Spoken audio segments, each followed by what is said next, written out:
बहुत स्वागत है हमारे इस न्यू ब्लॉग में दोस्तों। आज सकट का पवित्र त्यौहार है, तैयारी पूरी होगी दोस्तों। ये तिल है, ये दूब है चकले पे, और ये अभी हम इसमें बकरा काटेंगे दोस्तों। ये एक प्रथा है जो बहुत पुरानी चली आ रही है, हमारी मम्मी जी भी करती थी। बच्चे मुँह हाथ धो के तैयार हो रहे हैं, फ्रेश हो रहे हैं दोस्तों। और मैम की तो फुस से निकली हुई है, लगता है मैडम कमजोरी ज़्यादा है ना। मैडम की चिल्लवा के बच्चों ने हालत ख़राब कर दी है दोस्तों।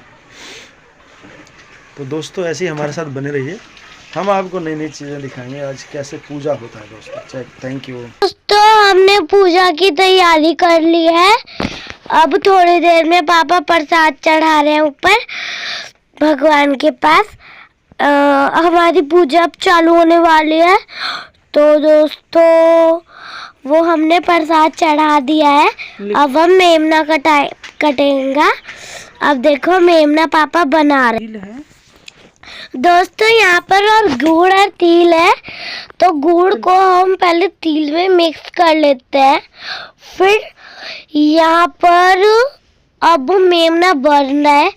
मेमना के 4 पैर पापा ने बना लिए हैं, अब पूरा शरीर बनाने बाकी है। और फिर ये मेमना कट जाएगा जय दुर्गे की। तो ये जो मेमना बन चुका है, फिर उसको हम उसका पूजा कर रहे हैं। अब आशीष इसको काटेगा, तो चल नहीं अब इसको कटना है। नहीं, पापा भी मेमना अभी तैयार किए हैं ना। पापा अभी मेमना तैयार किए हैं, तो अभी इसको आरती करना है। हाँ, फिर इसको चारा देंगे। फिर यहाँ पे उसके काटने के लिए दूब रख देंगे।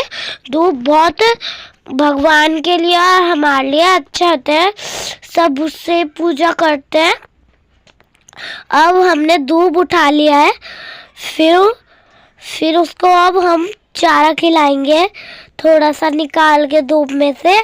फिर ये देखो पापा ने निकाला चारा। अब इसके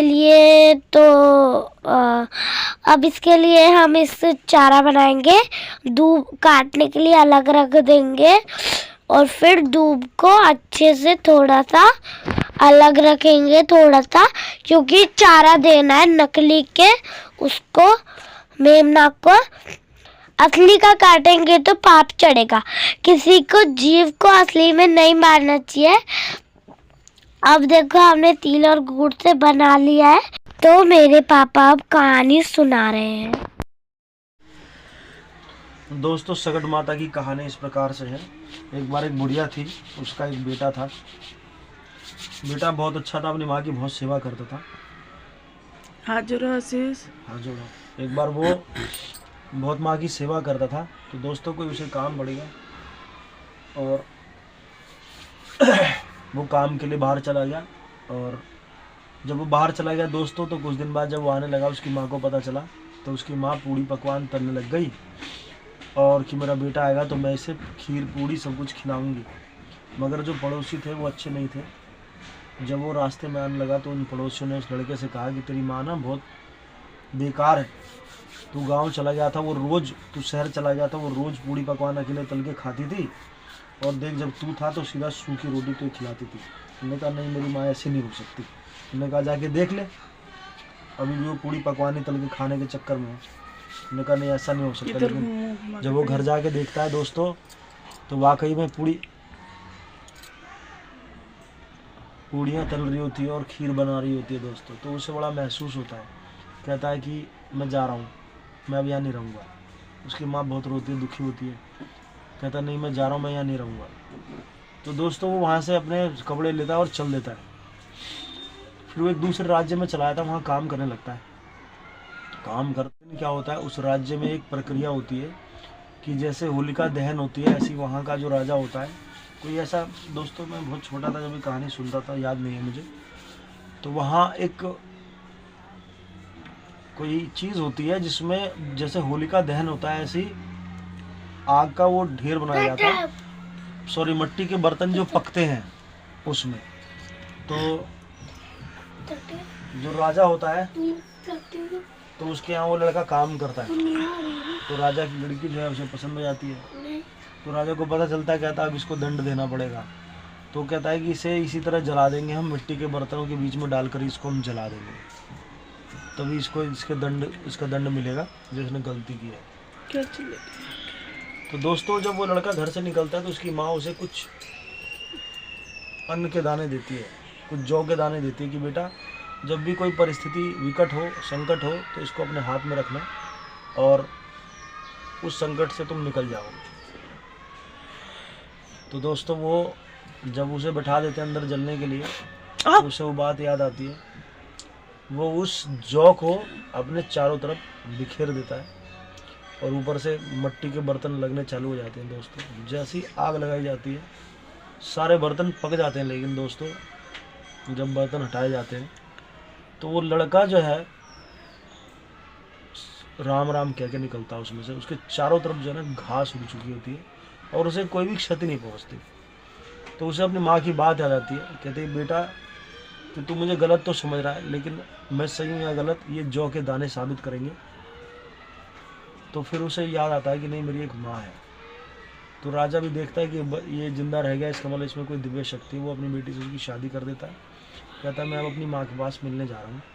तो जब वो जाने लगता है दोस्तों तो बहुत अमीर हो चुका होता है, हाथी घोड़े के साथ आ रहा होता है। तो फिर पड़ोसी कहते हैं कि भाई तेरा बेटा तो बहुत अमीर हो के आ रहा है और वो जो था गरीब अब तो बहुत पैसे वाला हो गया है, राजकुमारी से शादी कर ली है। तो उसकी माँ अंधी हो चुकी होती है तब तक उसके रो रो के उसके दुख में। तो कहती है नहीं ये संभव नहीं है, मेरा बेटा अब नहीं आ सकता। कहते नहीं छोड़ के जाता वही आ रहा है। वो कहती है कि अगर वो मेरा बेटा होगा ना तो वो जैसे जैसे मेरे पास आएगा मेरी आंखों में रोशनी आनी चालू हो जाएगी और दूध आना चालू हो जाएगा। वास्तव में वो जैसे जैसे आता है उसकी माँ को दिखना चालू हो जाता है। जब वो घर आता है अपनी माँ के पैर छूता है, बहुत खुश होता है, उसकी माँ भी खुश होती है। तो दोस्तों इस तरह वो बहुत सुखी जीवन व्यतीत करते हैं। इस कहानी से हमें ये शिक्षा मिलती है दोस्तों कि विकट परिस्थिति कैसी भी हो हमें एक दूसरे पर विश्वास रखना चाहिए दोस्तों, और माँ तो माँ होती है दोस्तों। तो दोस्तों अपने बड़े बुजुर्गों का सम्मान करें, यही सकट की कथा है और इसका यही संदेश है। किसी परिस्थिति में विश्वास रखें, एक दूसरे पर सहयोग के साथ रहें। तो दोस्तों कथा ये अंत होती है, ख़त्म होती है और इसके बाद की जो प्रक्रिया है ये एक मेमना बनाया गया है। इसकी गर्दन को ये बच्चे काटेंगे दोस्तों, उसको हम अलग कर देंगे और बाकी का प्रसाद सब खा लेंगे।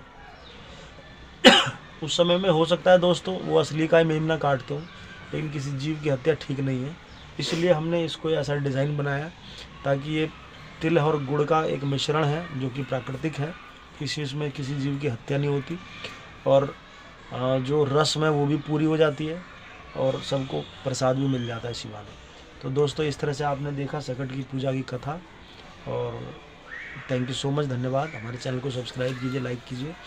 कहाँ जा रहा है? अबे माफ कर दो मुझे, सही से तरीके से। ठीक चलो, है आओ, ये कैसे कटवाना है? दूध पकड़ो दोनों पकड़ेंगे। अर्पिता नहीं ना, आशीष को पकड़ाइए नहीं। अर्पिता में ये करना ठीक है? नहीं नहीं हाँ मैं भी मैं करूँगा ना। लो सुन आशीष कैसे काटना, देख इसकी गर्दन है, ठीक है ऐसे पकड़ना है और ऐसे ऐसे काट के इसको अलग कर देना, ठीक है नीचे गिराना नहीं है। दोनों इसी हाथ पर लगा, पकड़ो। दोनों हाथ लगा, ऐसे पकड़ यहाँ हाँ, बीच में खाली छोड़। ऐसे नहीं ऐसे। मैं मैं मैं मैं मैं मैं मैं मैं तेज बोलो, तेज। मैं मैं मैं मैं मैं मैं मैं पाँव कट गया। चलो दोस्तों इस तरह से ये कट गया। वो क्यों कर दे? दोस्तों मेमना कट गया, पाँव बोल गया मेमना। दोस्तों ये इसकी गर्दन अलग हो गई और अब हम इसकी दावत खाएंगे। तो आरती दोस्तों, दिखा दो फिर। आरती पूजा संपन्न हुई। रुक जा बेटा, मैं दिखाऊंगा आरती का। चलो दिखाओ। थोड़ा होता है दूध। रुक जा, नहीं हो गया बेटा, एक ही बार होता है। चलो जी जय श्री माता, जय श्री माता, दया करना माता, बच्चे मैं अच्छा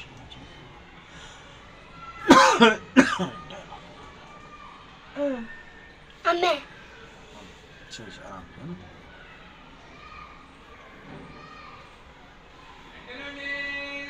धीरे से क्यों कर रहे हैं?